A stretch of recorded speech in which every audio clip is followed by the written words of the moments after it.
ఏమండి మీ ఇంట్లో అద్దెకి రూమ్లు ఉన్నాయా? ఉన్నాయి. మీది ఏం కులం? మీకు చిన్నపిల్లలు ఉన్నారా? మీది ఎక్కడ? మీ సొంతం ఎక్కడ? ఎక్కడి నుండి వచ్చారు మీరు? ఇక్కడే ఉంటారా మీరు? మీరు ఏమిటోళ్ళు? అసలు మీది ఏం కులం? ఇవే మనము బయట అద్దెకి రూమ్కి వెళ్ళినప్పుడు ఓనర్ వాళ్ళు అడిగేది ఇవే క్వశ్చన్స్ అనమాట. మీకు చిన్నపిల్లలు ఉన్నారా? మీకు మీది ఏ కులం? ఇది క్యాస్ట్ ఏం క్యాస్టు? మీరేమిటోళ్ళు? ఇవైతే నేను చిన్నప్పటి నుంచి ఈని ఇప్పటికి కూడా ఇంటనే ఉన్నాను. మనకంటూ ఒక సొంతిల్లు లేకపోతే మన సొంత వాళ్ళైనా సరే, మన చుట్టాలైనా సరే, మనకు కావాల్సిన వాళ్ళు అయినా సరే కానీ ఎంత నీచంగా చూస్తారంటే అంత నీచంగా చూస్తారు. మనకంటూ ఒక సొంత ఇల్లు అంటే ఒక చిన్న గుడిసె ఉన్నా సరే, చిన్న గుడిసె అయినా సరే మనకు సొంతంగా ఉండాలి. కానీ అసలు ఏం లేకుండా అద్దె ఇంట్లలో ఉండి మాత్రం సొంతిల్లు లేకపోతే మన దగ్గరోళ్ళు కూడా మనని దూరంగానే పెడతారు. ఎంత హీనంగా చూస్తారంటే అంత హీనంగా చూస్తారు. మనకంటూ ఒక సొంత ఇల్లు ఉండాలి. సొంత ఇల్లు అనేది ప్రతి ఒక్కరి కళ. అది అందరికీ దక్కకపోవచ్చు.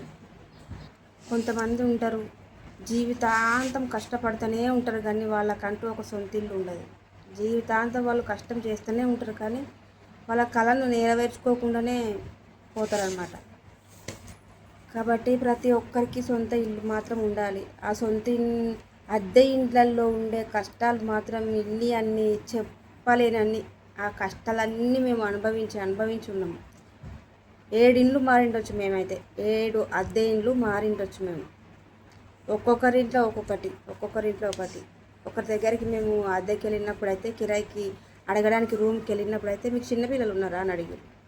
ఉన్నారు, చిన్నపిల్లలు ఎందుకు లేరు, ఉన్నారు, మాకు పిల్లలు ఉన్నారు అని చెప్తే, అవునా అయితే మీకు ఇయ్యమని చెప్పారు. చిన్నపిల్లలు ఉంటే ఎందుకు ఇయ్యరని అడిగితే, వాళ్ళు గోడల మీద గీస్తారు కదా, గోడల మీద గీసి గోడలు ఖరాబ్ చేస్తారు కదా, అందుకని మేము మీకు ఇల్లు ఇవ్వమని చెప్పేసి. ఒక దగ్గరికి పోతే మీది ఏం క్యాస్టు అని అడిగారు. అసలు క్యాస్టు అంటే ఎందుకు, కులం ఎందుకు? ఏ కులం వాళ్ళైనా పైసలు ఇచ్చే కదా ఉంటారు ఇంట్లో, ఉట్టిగా అయితే ఉండరు కదా. అంటే పెద్ద కులం వాళ్ళు బంగారం ఇస్తారా, లేకపోతే వజ్రాలు ఇస్తారా? అందరు ఇచ్చేది పైసలే కదా.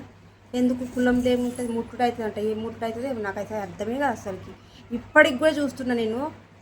ఊర్లలో ఉంటారు చూసినావా, వాళ్ళు ఇంకా ఇప్పటికి కూడా దూరం జర నీళ్ళు పట్టడానికి పోయినప్పుడు. ఇప్పుడంటే ఎవరైనా వాళ్ళకే నల్లలు ఉన్నాయి కాబట్టి, అప్పుడైతే మేము చిన్న ఉన్నప్పుడు అయితే ఇట్లా ఒక బజార్కి 2-3 నల్లలు ఉంటుండే. అక్కడికి పోయి అందరు పట్టుకోవాలి.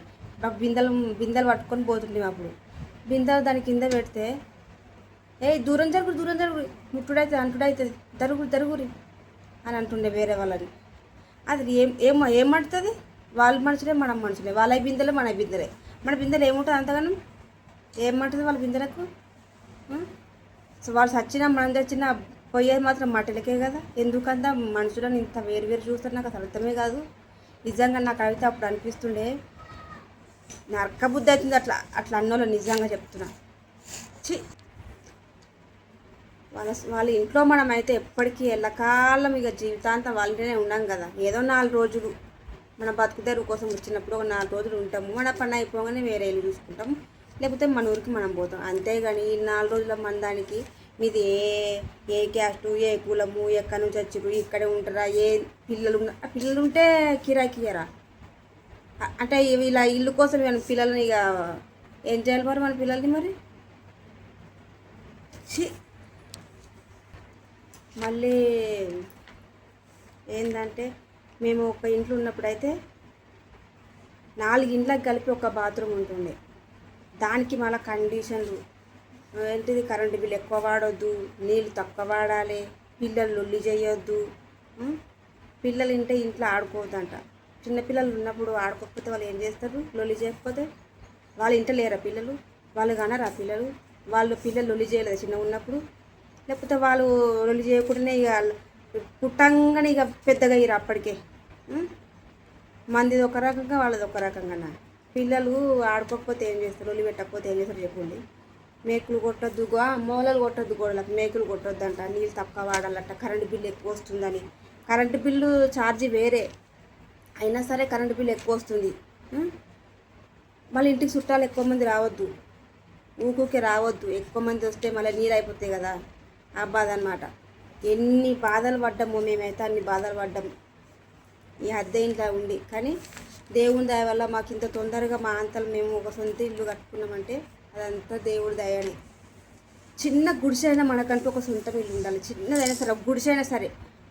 అసలు ఒక గుడిసె ఉన్న మనిషికి కానీ అద్దె ఇంట్లో ఉండే మనిషికి కానీ మీరు ఇద్దరి పక్క నిలబెట్టండి. కొంచెం అద్దె ఇంట్లో ఉండే వాళ్ళకి కొంచెం అణిగి మణిగి ఉంటారు. అదే సొంత గుడిసైనా సరే కానీ అంటే కొంచెం నాది నాకుంది అన్నట్టు కొంచెం గర్వంతో మాట్లాడతారు అనమాట. అది కాబట్టి గుడిసైనా సరే కానీ ఉండాలి, కానీ అద్దె ఇండ్లలో ఉండి ఆ బాధలు మాత్రం పడొద్దు. ఎన్ని బాధలు ఉంటాయో అన్ని బాధలు మేమైతే పడ్డాము. ఒక 7 ఇండ్లు మారినాము, అన్ని బాధలు పడి లాస్ట్కి ఇక్కడికి వచ్చినాం. ఇప్పుడైతే మాకు ఒక సొంత ఇల్లు ఉన్నది. నేనైతే కళలో కూడా ఊహించుకోలేదు మేము ఇంత తొందరగా ఇల్లు కట్టుకుంటామని. నేను ఈ మధ్య విన్న న్యూస్నైతే వాళ్ళ భర్త చనిపోయిండని, వాళ్ళు అద్దె ఇంట్లో ఉన్నారనమాట. వాళ్ళ భర్త చనిపోయిండని భర్త తర్వాత కార్యక్రమాలు ఉంటాయి కదా, మూడొద్దులని అవన్నీ అయిపోయే వరకు ఆ ఇంటి ఓనరు భార్యను కానీ వాళ్ళ పిల్లలని కానీ ఇంటి లోపలికి రానియలేదు. వాళ్ళ మిగతా కార్యక్రమాలు అన్నీ అయిపోయిన తర్వాత ఎక్కడ అయిపోయిన తర్వాత రండి అమ్మ ఇంట్లోకి అని చెప్తే ఆమె ఆ పిల్లలను పెట్టుకొని శ్మశానంలో 10 రోజులు ఉండి అవన్నీ కార్యక్రమాలు అయిపోయిన తర్వాత వాళ్ళు ఇంటికి పోయిందంట. అసలే వాళ్ళు బాధలో ఉన్నారు, భర్త చనిపోయి ఆమె బాధలో ఉన్నారు. అట్లాంటిది చిన్నపిల్లలను పెట్టుకొని శ్మశానంలో ఒక ఆడది ఎట్లుంటుందో చెప్పండి. ఎందుకండి అంటూ ముట్టు ఇవన్నీ ఎందుకు చెప్పండి. మీరైనా చచ్చిపోతే మట్టిలోకి పోయేదే, నేను చచ్చిపోతే మట్టిలోకి పోయేది. కాబట్టి ఉన్న 4 రోజులు అందరినీ మంచిగా చూడండి. వాళ్ళకు లేకనే కదా మీ ఇంటికి వచ్చి అద్దె కిరాయి ఇంట్లో ఉన్నాయి చెప్పండి. వాళ్ళకు ఉంటే అద్దె ఇంట్లలో ఉండి వీళ్ళతో మాటలు పడాల్సిన అవసరం ఏముంది చెప్పండి. మీకు సాయం చేయాలంటే చేయండి, లేకపోతే లేదు, అంతేగాని మరి ఇంత అధ్వానంగా మాత్రం తయారు కాకండి ప్లీజ్. ఓకేనా? ఈ వీడియో చూసిన వాళ్ళు ప్లీజ్ ఒక లైక్ చేయండి. ఎందుకంటే వీడియో కొంచెం ముందుకు పోతే వీడియో చూసిన వాళ్ళైనా ఒక 2-3 మారుతారు. ఓకేనా ఫ్రెండ్స్? Bye bye.